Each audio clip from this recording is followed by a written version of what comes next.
Good morning, everybody. It's a big day today. We have Walking for Water at the Laguna Beach High School at 12 o'clock. So I wore my walking shoes today, and I hope to see you there. Today is the final day of the monk's presence amongst us. And if you're super ambitious and energetic, you can go straight from Walking to Water over to the Sawdust Festival, where they'll have the dissolution ceremony for the mandala, and then a procession all the way to Main Beach, where they throw the sand in the water. It's amazing that they create such a beautiful work of art and then dissolve it, just to show the impermanence of everything. And tonight, our own Pastor Rod will be delivering a TED Talk at the Rivian Theater. If you didn't get tickets, don't despair. It will probably be distributed by the TED Talk powers that be. If not, he has promised that he will deliver it here to everyone who didn't get to go tonight. So you'll definitely have a chance to hear it. But for now, we'll just celebrate the fact that since tomorrow is Earth Day, this is Earth Sunday. So Kate Hennessy is going to give us some reflections on the earth.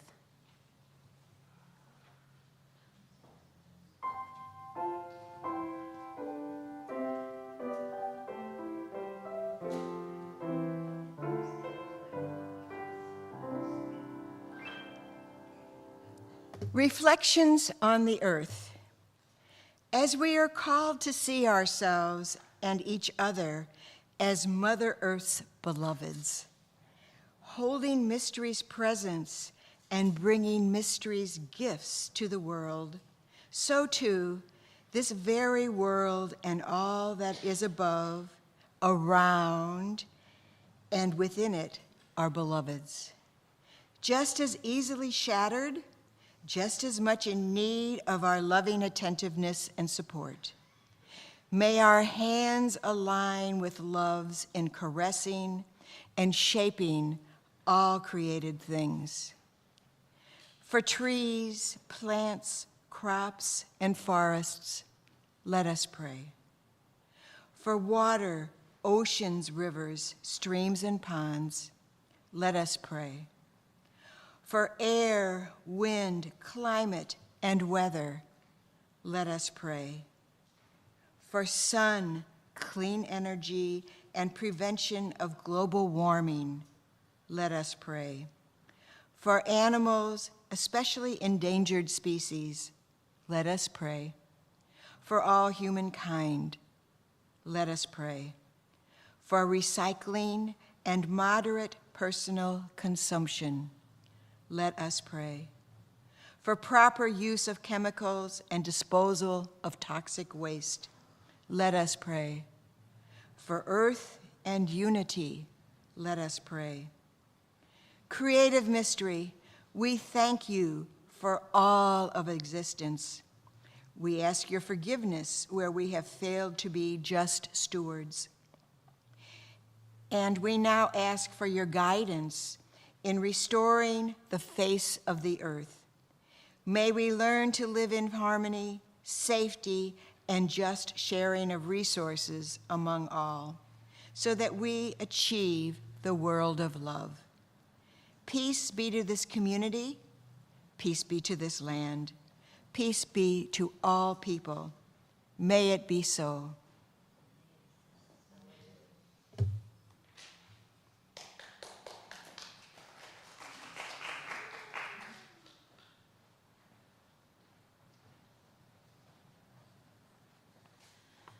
Now, since Pastor Rod is very busy practicing his speech for tonight, we have...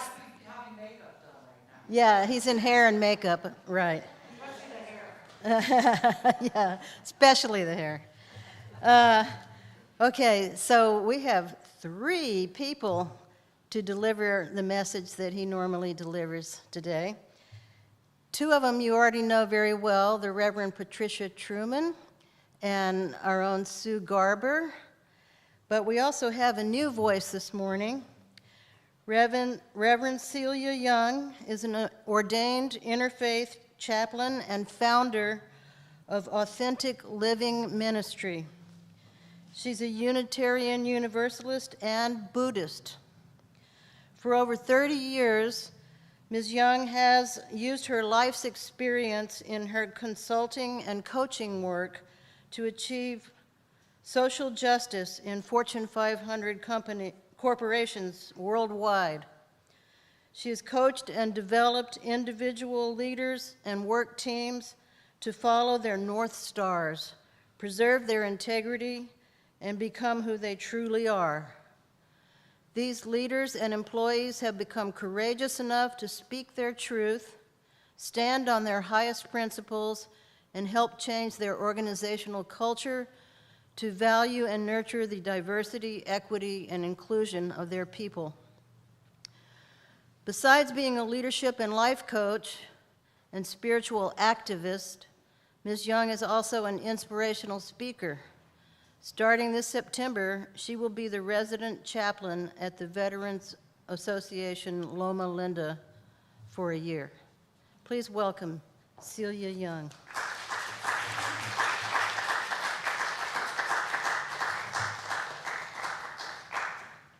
Good morning. Thank you for inviting me. Since this is the first time I'm speaking here, my talk might be a little provocative for some of you, so please be prepared. The topic is ecological crisis is a spiritual crisis. On this Earth Day, I'm feeling anxious that the environmental crisis, along with wars, poverty, assault on democracy, and deterioration of institutions have brought us to the brink of apocalypse. This is a spiritual emergency I would like to address. On the website called Age of Transformation, there's an article on March 31st. The author wrote, accumulation of the ecological crisis can be attributed to what Professor John Verveek at University of Toronto called the meaning crisis. This is the fundamental rupture among human beings and between human beings and the Earth system. These crises are all signals that the human system as a whole is deeply out of sync with reality. Before we ask the questions, what do? We need to look at ourselves and confront the fact that we're witnessing requires a very different response. We need to ask, what is about our way of being in this world that has produced this state of chaos? That is impacting our lives, the lives of our loved ones, and those around us and those beyond us. This spiritual because it strikes at the heart of our values and the sense of what life means to us. We humans used to rely on religions to guide our lives, but in recent years, an increasing percentage of population has left their spiritual organizations. I wonder where they went and what they use as ethical and existential anchors now. For those who stay, their traditional religious organizations seem to have practiced out of sync with our current crisis. Harvard University's Religions of the World and Ecology series editor Mary Evelyn Tucker and John Grimm wrote in its foreword, I'm paraphrasing, amidst this environmental crisis, which many believe have been perpetuated because the enormous inroad made by unrestrained materialism, secularization, and industrialization in contemporary societies, especially those societies arising in or influenced by the modern West. Many contemporary religious groups are forced to question their roles beyond their influence on Sundays. On another front, Medieval historian Lynn White has studied the religion's negative role in the crisis. White has suggested that main emphasis of Abrahamic religions on the transcendence of God above nature and the dominion of humans over nature has led us to basically devalue the natural world and subsequent destruction of its resources for utilitarian needs. This hierarchical view of the universe has influenced people in the Western culture to see themselves as the master of the universe or the nature. The modernization of the world has not only caused alienation within and among humans, but this hierarchical view of humans and the earth as two separate entities has caused our alienation from the universe that we're part of. For our own and the earth's salvation, I want to remind us that for thousands of years, indigenous people around the world has had a deep understanding of how they come from the earth and have learned to exist as part of the earth, not master of it. Unitarian Universalism's seventh principle, respect for the interdependent web of all existence, of which we are part, UU Minister Reverend Forrest Gilmer wrote, "Our seventh principle may be our Unitarian Universalist way of coming to fully embrace something greater than ourselves. The interdependent web expressed as the spirit of life, the ground of all being, once of all existence, the community forming power." I think God's calling us.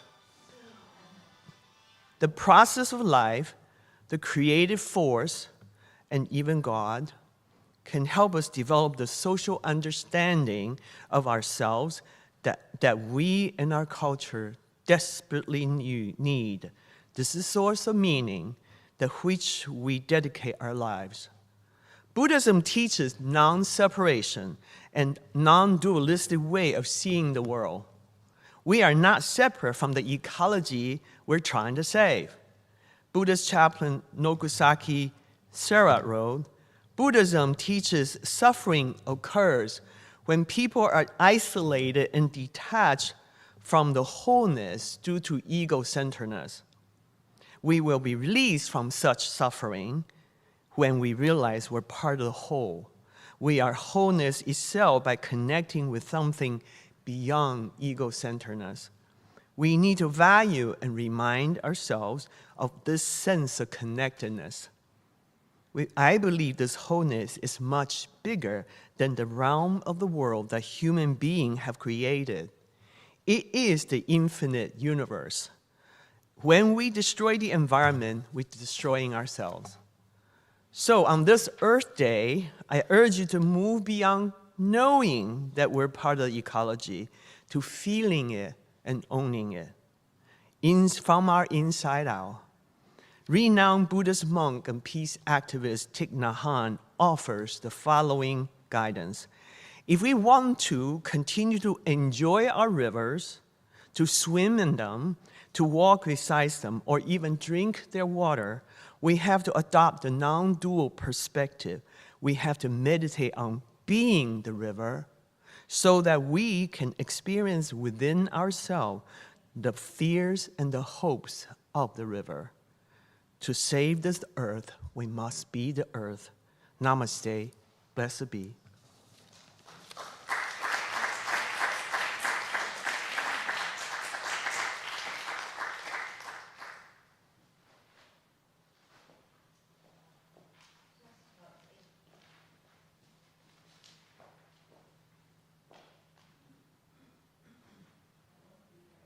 Got a microphone.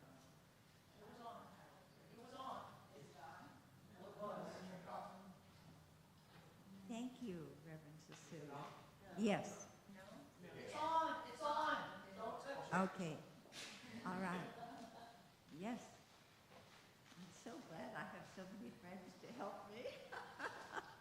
Thank you for that talk. And yes,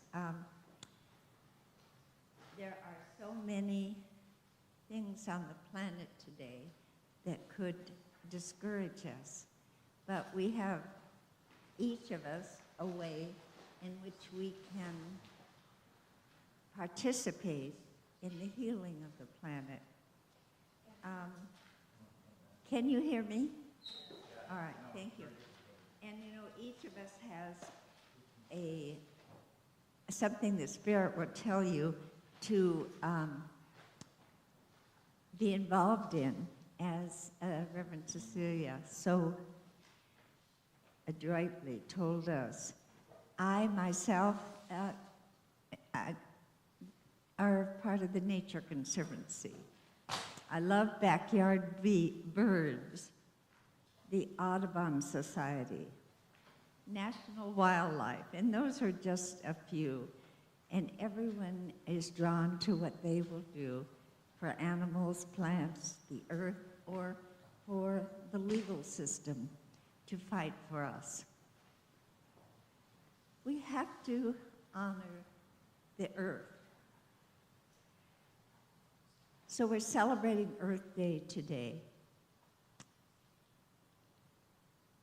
We know the environmental problems and challenges, so there are things that we have learned to do that can overcome that discouragement. The earth contains untold riches. The very air we breathe is vibrant with power, divine power. Earth is our gentle giant, carrying us through space on her back. And we must love and cherish her. Mother Earth makes no discrimination or judgment of who is worthy to receive her perceived wrath or thoughtful blessings. Her bosom is forever giving us everything we need to live on this planet. Water, food, everything we wear, use, live in, eat, drink comes in raw form from her. So thank goodness that we have awoken to that fact and can begin to do our part. We can't do everything, but we can do something. So may we offer gratitude for her sustainability being held by a cosmic net that is even holding our planet steady on its axis. Reverend Cecilia alluded to this. It's called the cosmic fabric. The ancients knew this. They called it Indra's net, the net of light. And in the 1980s, the scientists discovered it with the wonderful Hubble telescope, and now with the other, I forget the name of it this moment, wonderful. But here are just some not really great pictures. But think of your body and its blood flow through it and its nervous system. Well, the planet has that also. And it is an energy source. And I call it the net of light. You can call it anything you want. So, and in that net of light is energy. Energy never dies. Energy only changes form. And there is a power for good in the universe, and we can use it. And for me, once I learned about casting the net of light daily in prayer, it made me feel like I was making a greater contribution than just donations and some activists or walking for water, as many of us will today. So if you wouldn't mind just taking a deep breath, maybe closing your eyes, and I will do a prayer. An affirmative prayer, for you know that I deeply believe in the power of prayer.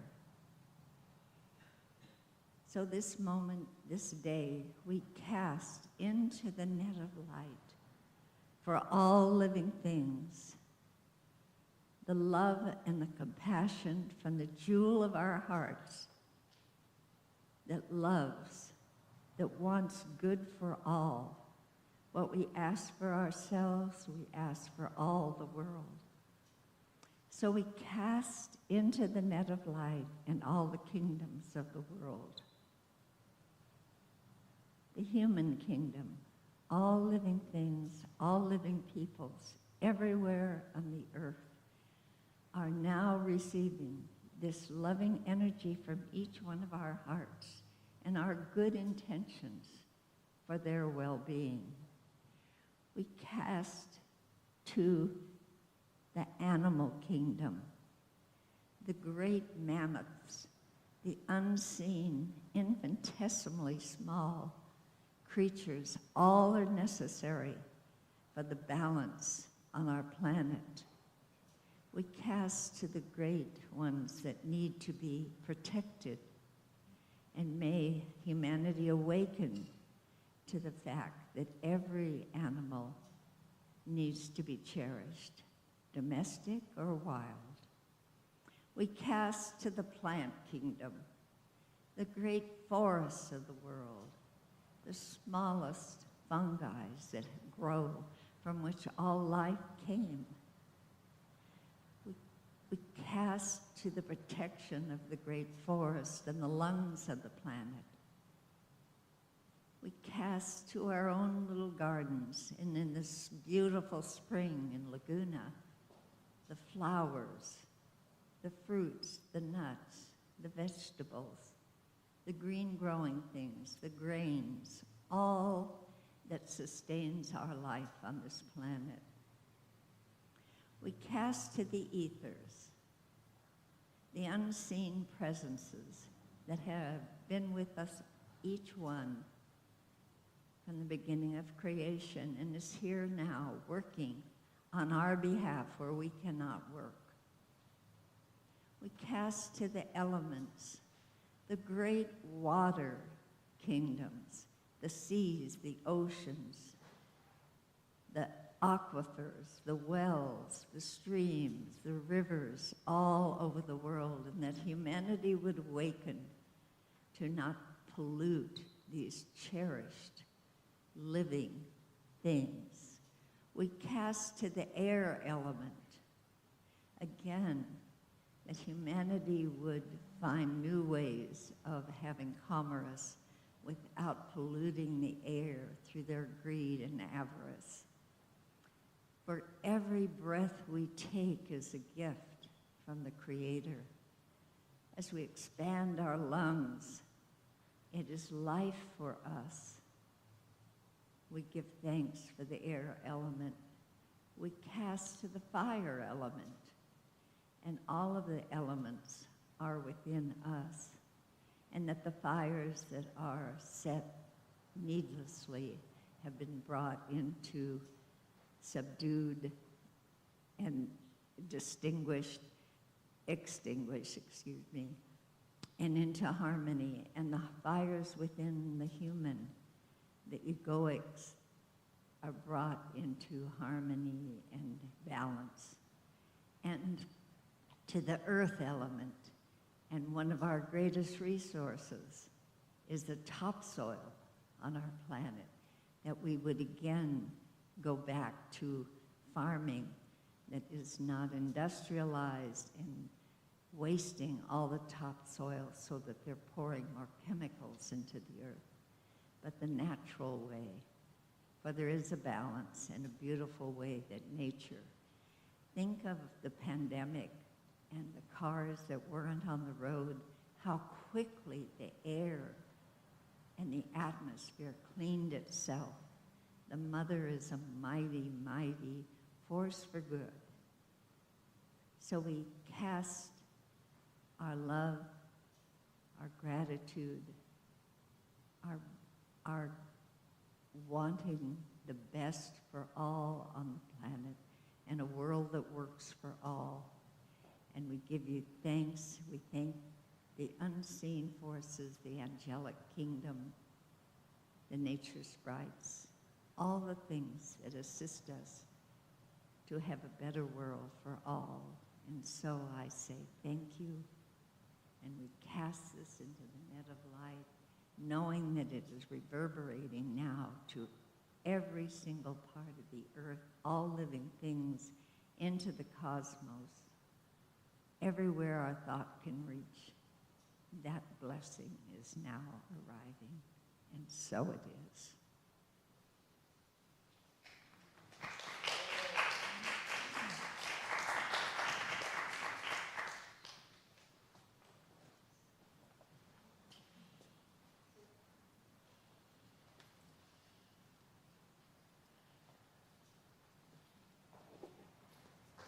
Excuse me.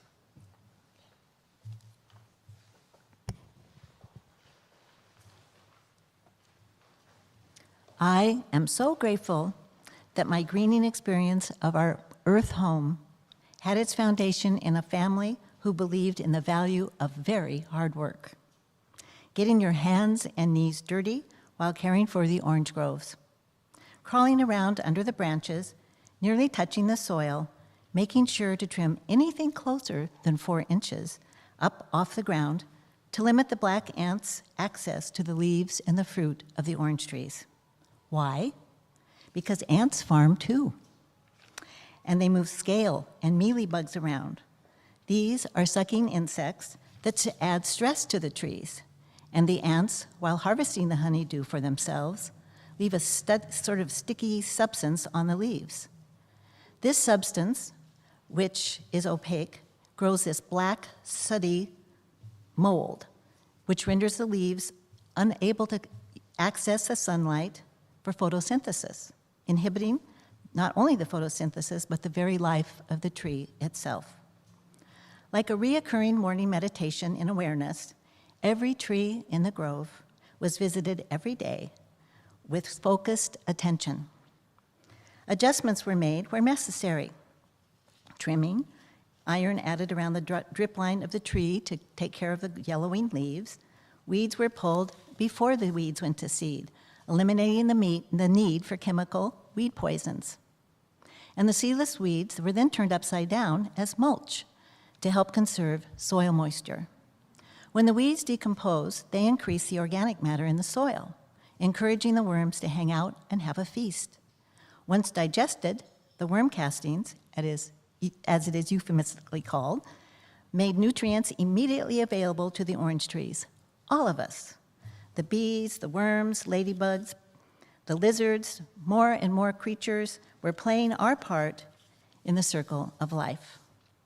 This early understanding of the interconnectedness of all life was done by getting down and dirty in the midst of all this activity and being incredibly observant. My early understanding did not come from reading a book. Reading books, and lots of them, came later. It is no surprise then that my junior high school science project involved growing green beans in a variety of soil compositions with natural amendments, plus additional pots of commercial soil and chemical addeds. I was so sure that the latter would fail. I was so eager to show everyone how much the healing of the productive the beans would be working with nature instead of those short-cut commercial solutions. I was devastated and so sad to see the beans in the commercial area enhanced soil sprout first and grow much taller and faster. This was not my hoped-for result. Worst yet, I had to display my findings to the world in the school cafeteria, a message I did not believe in. The truth was, I should have started this experiment much sooner than I did, because while the beans in the commercially grown dead soil grew much faster and produced beans more quickly, As the months progressed, the chewing and sucking insects attacked those front runners, while the organically grown brothers and sisters, which were slower paced, lived longer, were sturdier, produced more beans for the longer harvest time, and were never bothered by the destructive sucking and chewing insects. At the time, I had no way of testing or charting nutritional values. However, now we know the nutritional content of vegetables and fruits has been declining in the U.S. for the past 70 years. A landmark study by Professor Donald Davis and his team talks about this.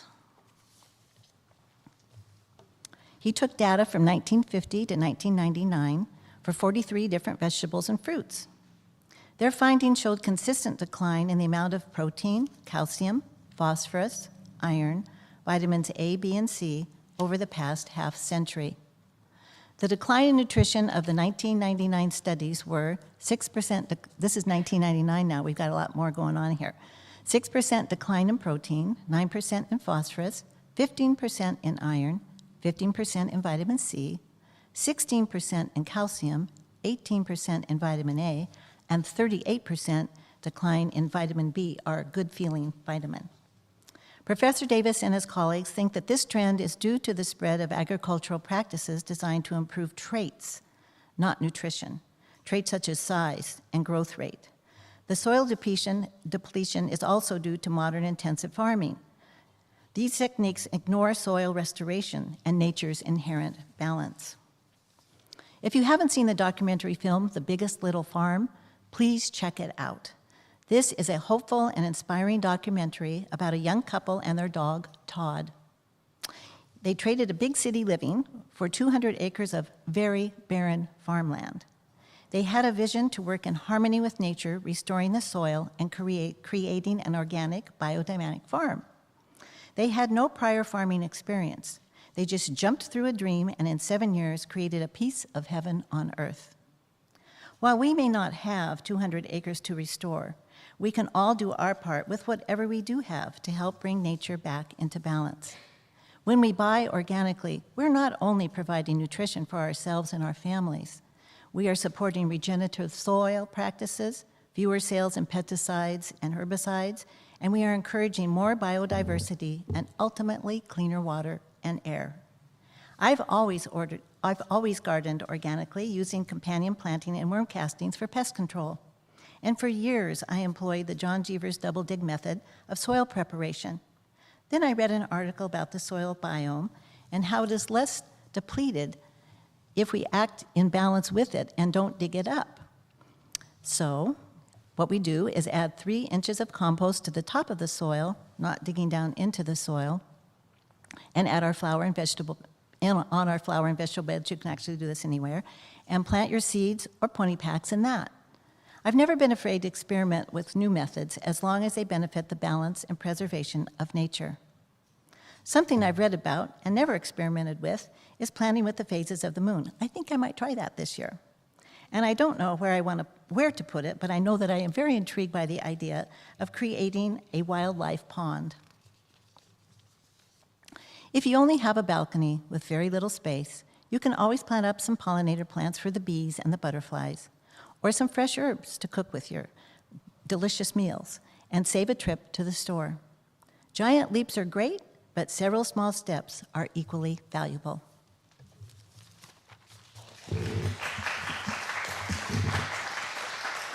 Thank you. Gosh, 3 female speakers in a row. I feel like I'm at the WNBA or something going on right now. Perfect for Mother Earth Day, don't you think? So Rod wanted us to sing She's Got the Whole World in Her Hands. Can you all do that with me? Is this a good key? She's got the whole world. She's got the whole world. She's got the whole world. She's got the whole world in her hands. She's got the sun and the moon in her hands. She's got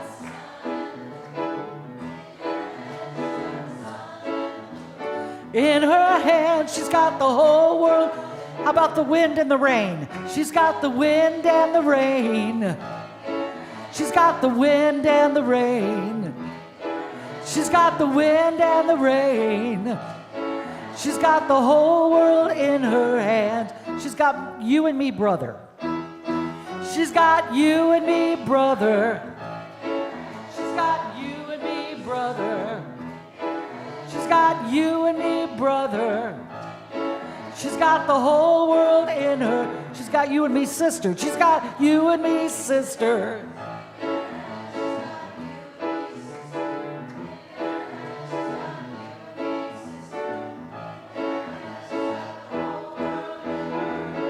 She's got the whole world.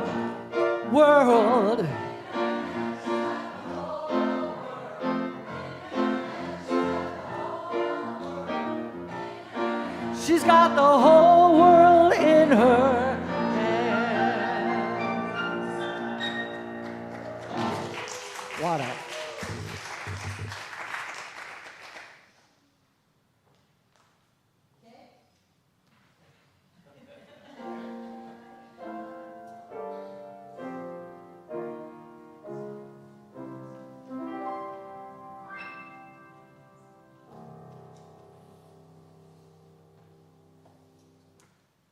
This is our mission moment.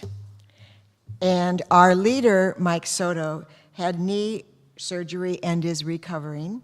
Mike, we send you love and light and wishes for a speedy recovery. You are missed. This week, our ministry revolved around food. We were honored to have the Tibetan monks for ceremony Monday, Wednesday, and Saturday night. Greg Reyes was in charge of organizing and preparing dinner for the monks before the presentations. We had a fun kitchen crew to assist Greg. It was an honor to serve these servants of the earth and its populace. They were open, thankful, kind, and loving. True mentors on how to move through this world with grace and peace.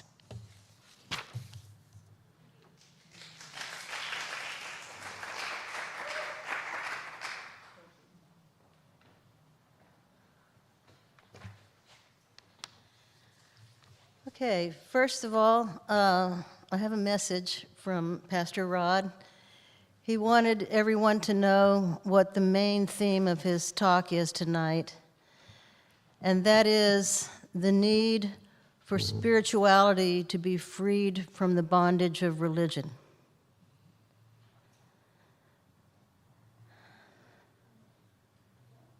Not that there's anything wrong with religion, but as Reverend Celia mentioned earlier today, and as you've heard Rod speak about before, there is a very large number and a growing number of people who just don't feel at home in any organized religion, and yet they have this great need for spirituality.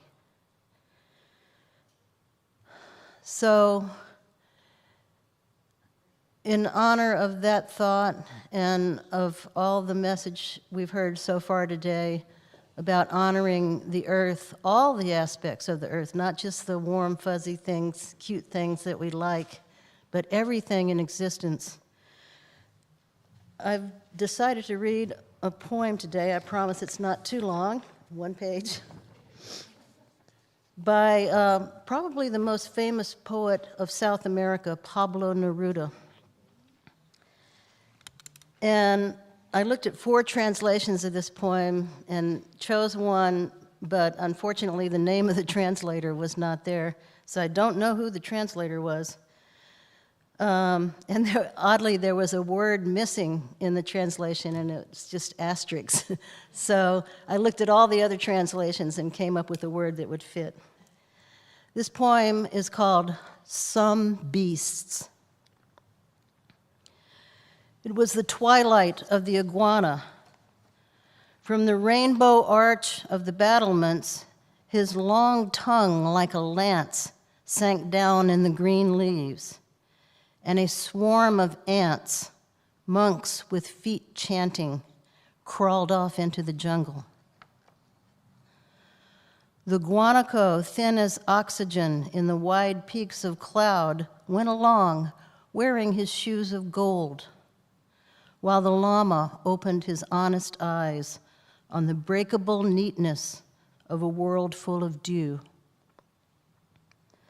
The monkeys braided an erotic thread that went on and on along the shores of the dawn, demolishing walls of pollen and startling the butterflies of Muzo into flying violets. It was the night of the alligators, the pure night crawling with snouts emerging from ooze, and out of the sleepy marshes, the confused noise of scaly plates returned to the ground where they began.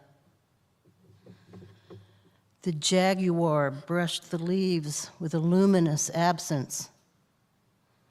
The puma runs through the branches like a forest fire, while the jungle's drunken eyes burn from inside him. The badgers scratch the river's feet, scenting the nest whose throbbing delicacy they attack with red teeth. And deep in the huge waters, the enormous anaconda lies, like the circle around the earth, covered with ceremonies of mud, devouring, spiritual.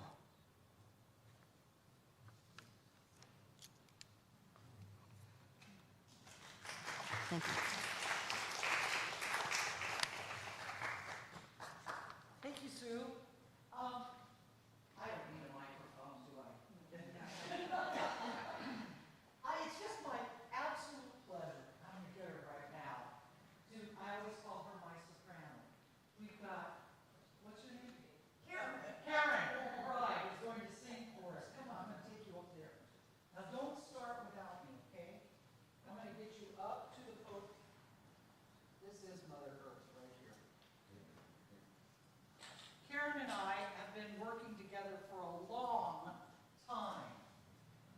And since it was Earth Day, I thought, who better to sing, you got it? The Sound of Music. Now, don't start without me. Yes, ma'am. Now, this is Julie Andrews in The Sound of Music. Can you see her on the mountainside with her arms? Karen, with your arms out? Yes! That's it. That is Maria. The hills are alive with the sound of music. The saints set to sound for 1,000 years. The hills fill my heart with the sound of music. My heart wants to hear every song it hears. My heart wants to beat like the wings of the birds that rise from the lake to the trees. My heart wants to sigh like the chime that flies from a church on a breeze, to laugh like a brook as it trips and falls over stones on its way, to sing through the night like a lark who is learning to pray. I go to the hills when my heart is lonely. I know I will hear what I've heard before. My heart will be blessed with the sound of music.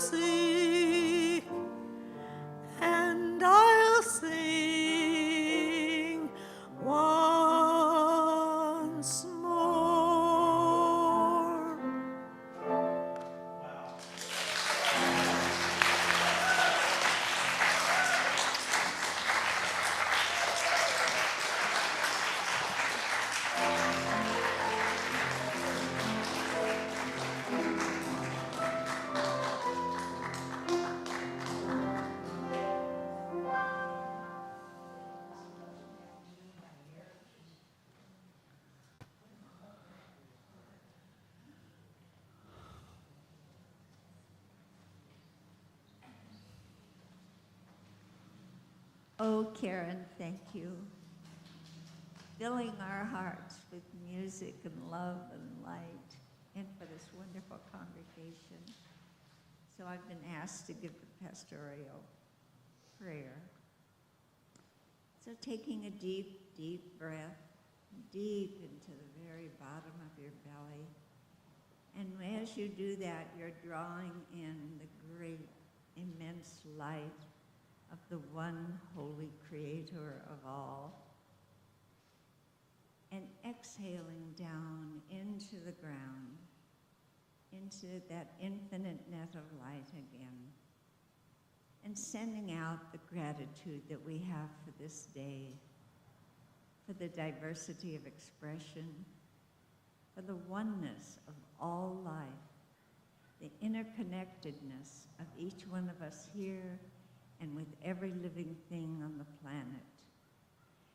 We give thanks that we have already been fully equipped with absolutely everything we need pertaining to life and godliness, peace, love,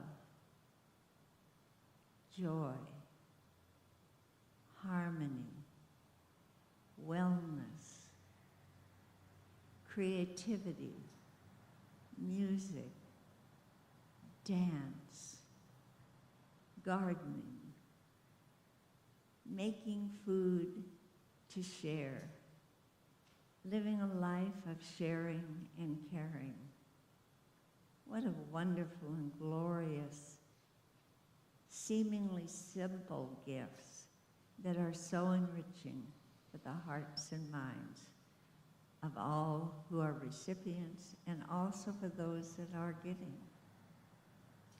So with great blessing, we say a quick prayer that all the world would be blessed. May all be fed this day. May all find peace in their hearts today. May the troubled spots on the planet awaken to the divine magnificence within themselves and turn from war to wanting a world that works well for everyone, not just a few, but for all. So it's from the love of our hearts that we can touch every corner of the planet. So I give great thanks that we are connected to everything in the universe, and all that's in the universe is also within us. And so it is.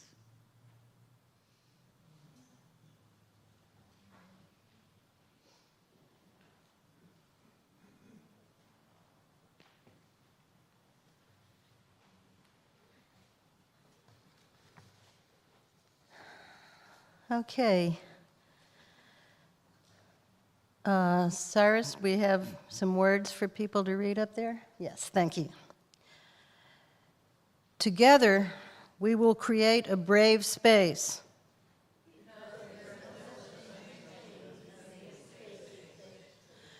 We exist in the real world.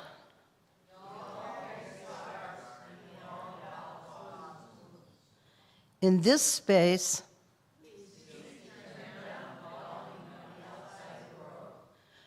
we amplify voices that fight to be heard elsewhere. We have the right to start somewhere and continue to grow. We have the responsibility to examine what we think we know. This space will not be perfect. It will not always be what we wish it to be. And we will work on it side by side.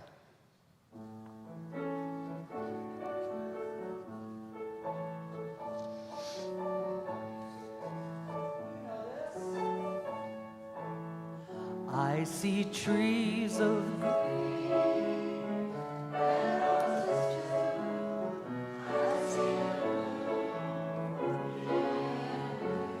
and I think to myself, what a wonderful world. I see skies of blue, bright blessed day, the dark sacred night, and I think to myself, what a wonderful world. The colors of the rainbow, so pretty in the sky, are also on the faces of people going by. I see friends saying, they're really saying, I love you. I hear babies cry, I watch them glow. They'll learn much more than I'll ever know. And I think to myself, what a wonderful world. Yes, I think to myself, what a wonderful world. Oh, yeah.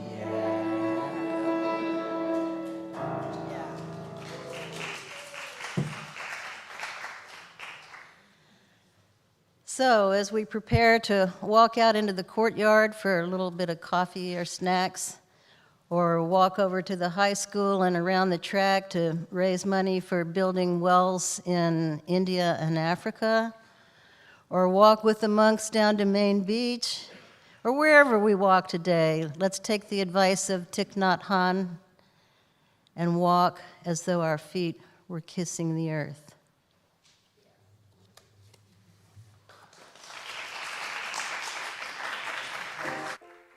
And you can go on out, do what you're going to do. Just sing it as you go, okay? Everybody get up and dance.